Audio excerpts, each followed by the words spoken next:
Captain Insano shows no mercy. Straight cash, homie.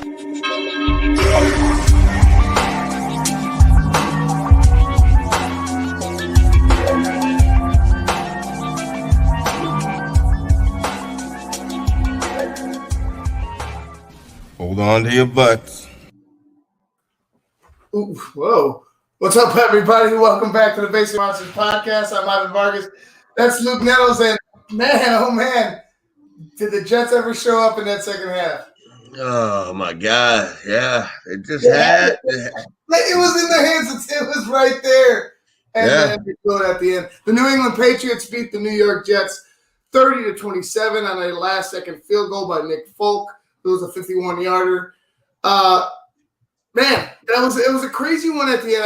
I thought in that second half, I thought that there was a crazy stat with the time of possession being like 20 minutes to 7 minutes, with the Jets only running one offensive play, which means you couldn't get off the field for, you know what I mean, for what, more than the entirety of the quarter. No, like about 3/4 of that fourth quarter. Yeah. No, yeah, it's just the Jets finding a way to be the Jets. I mean, it's the Jets. I mean, they're just good enough to barely lose. Yeah, definitely. And you know what? Speaking of Bears, like I thought, and we always talk about Matt Nagy's lack of adjustments, and then you go see Bill Belichick, and I was like, Bill Belichick made them play possession ball the entire fourth quarter. Just hold on to the ball. It's a close game. Hold on to the ball and leave them no time. Leave their offense off the field, because I thought that their offense, the offense of the New York Jets, that is, was finding success. And I mean, look at Joe Flacco had a big interception late. I mean, that one was huge. They were going for the kill. I'll give them that, but you can't have that. But Joe Flacco, 18 of 25, 262, 3 touchdowns, 1 interception. And I mean, Frank Gore had 46 yards, LaMichael Pirine at 19, but just not enough. Like I said, the interception was I think the backbreaker, because you really had a shot, even with a field goal, to put the game out of reach. Mm-hmm. Yeah, I mean, the other thing too. I mean, it wasn't pretty or anything like that, but I mean, you got to give Cam the credit there at the end for. Oh yeah. I think it was way too easy there at the end. That safety bailed like fast as shit. I was like, man, he just went right out of there. I was like, if you're gonna, I wouldn't assume they'd go over the top like that, knowing how much time they had and knowing how much, like, if they missed that shot, you know what I mean. Well, then they also blitzed twice in a row, and all Bill did was just like, all right, cool, let them. We're just gonna run a screen pass. Right. And boom, they run right by him, then bang, then Cam hits like a 30-yard pass or whatever it was there at the end. They're in the field goal range, game's over.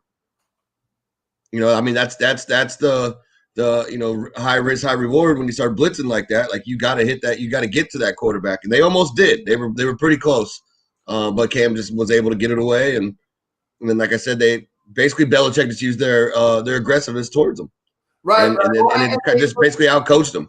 He did, and he kept, like I said, his biggest, like the biggest factor in this win. I think he kept that Jets offense off the field on purpose. Like they were like the Patriots offense was able to convert time and time again and keep that Jets offense off the field, because let's be real, that Jets offense was tearing apart that Patriots defense, that secondary especially. Mm-hmm. Oh yeah, the Jets were. I mean, they're just good enough to lose. They're just good. I think they might be worse than that, but they came in here. You see, I mean, you got to change it. You got Flacco in at quarterback. You got all your receivers in, like all your playmaking receivers in for first time in a long time. Mm-hmm. You got Frank Gore did a decent job with LaMichael, along with LaMichael Pirine. I mean, that running game isn't that great, but we know how bad this New England's defense has been. So, like, you had your shot. It was just like you just couldn't make a mistake. You almost had to be perfect.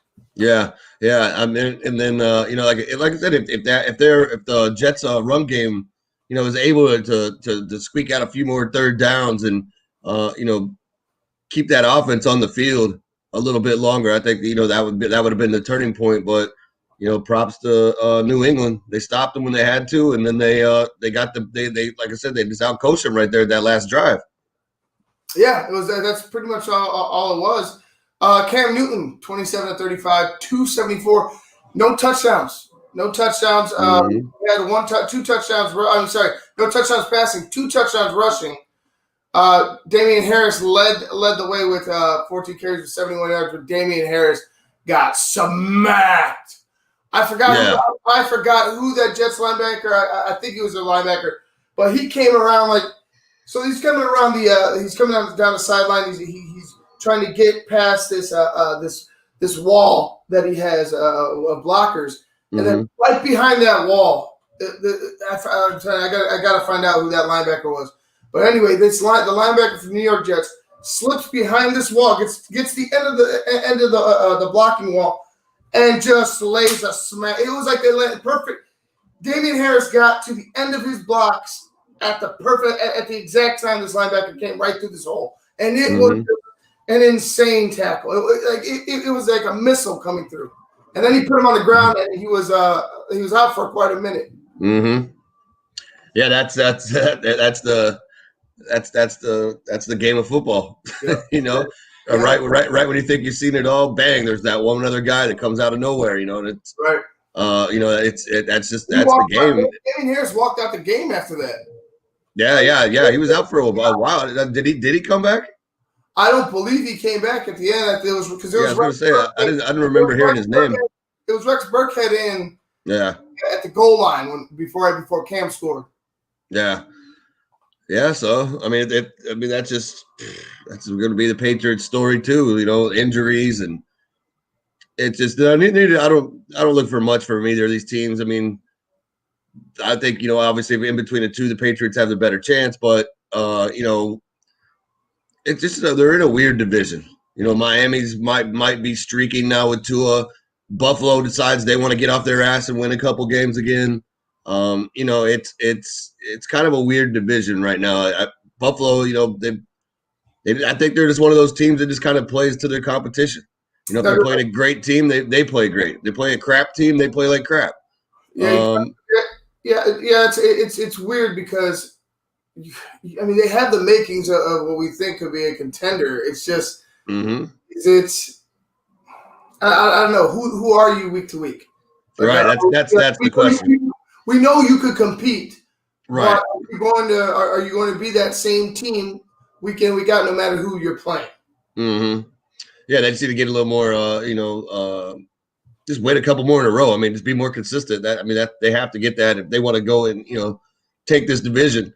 And then, like I said, you got Miami down there, and then you got New England, and you got the Jets. So I mean, I don't think New England is going to even stand a chance, but you never know. I mean, Buffalo, like I said, Buffalo. I mean, there's so many teams out there that are just like, one quarterback goes down and changes the whole landscape.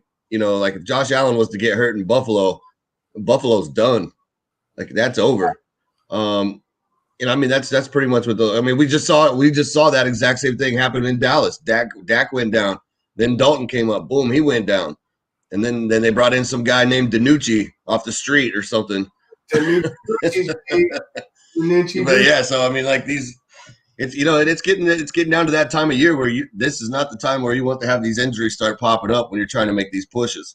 But like I said, there is no push for New York or the Patriots. No, there's nothing to push for. I mean, the more you lose, the better off you're going to be. Right, I feel and we talked about New England having to rebuild after all the they've competed for 20 years. Right. You know what I mean? To consistently year in and year out, they compete to win a Super Bowl. They just finally hit that end, and that was over when Tom left. It was over when Tom left. So you're really seeing a rebuilding team in the New England Patriots, but. I mean, it's going to be an uphill battle if they think they're going to have a shot to make the playoffs because Miami's looking good. Buffalo's they're at the top of the division. It's going to be an uphill battle for New England, but I mean, I guess with Bill Belichick, you never say never. You know what I mean? Yeah. Like, we've seen Tom Brady in the first half, prove that he could play. Mm-hmm. Let's see what the mad scientist can do in the second half with his coach, with him coaching his team. But yeah, man, so we're gonna get out of here. But but this Thursday, big matchup. Colts versus Titans. Titans just coming off a big win over my Bears. And the Colts, the Colts doing what the Colts do. Another victory for them also.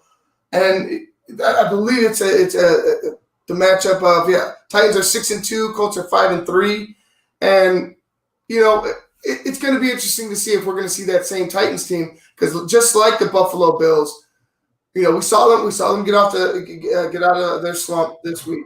Mm-hmm. Are they going to go ahead and turn around and just turn it on, clam up? Because we saw them step up against the Bills, but then we out of nowhere they just been kind of out of sorts the past couple of weeks before they beat the Chicago Bears on Sunday.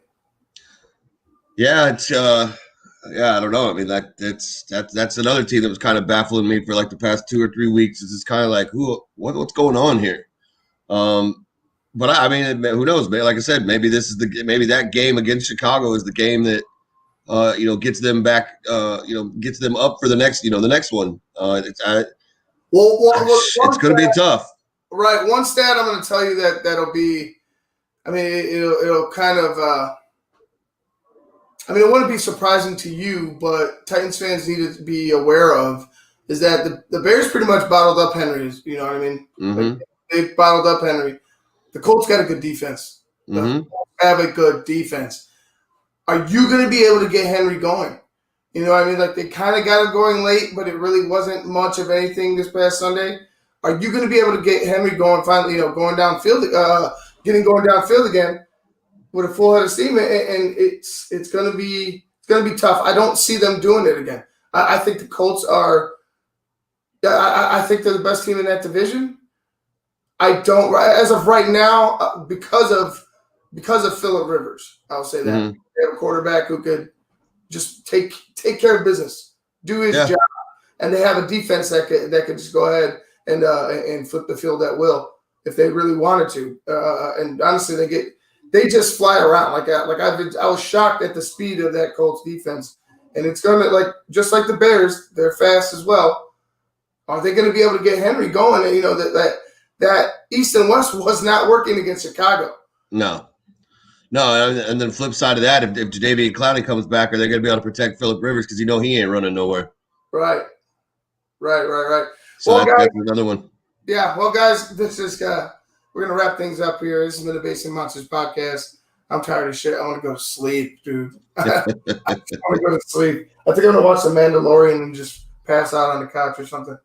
It's been a rough week. It's been a long ass week. Rough couple of days.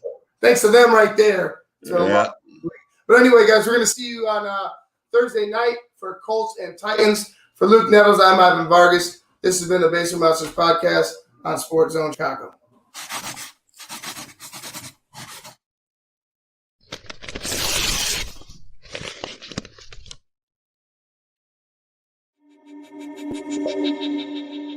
Captain Insano shows no mercy. Straight cash, homie.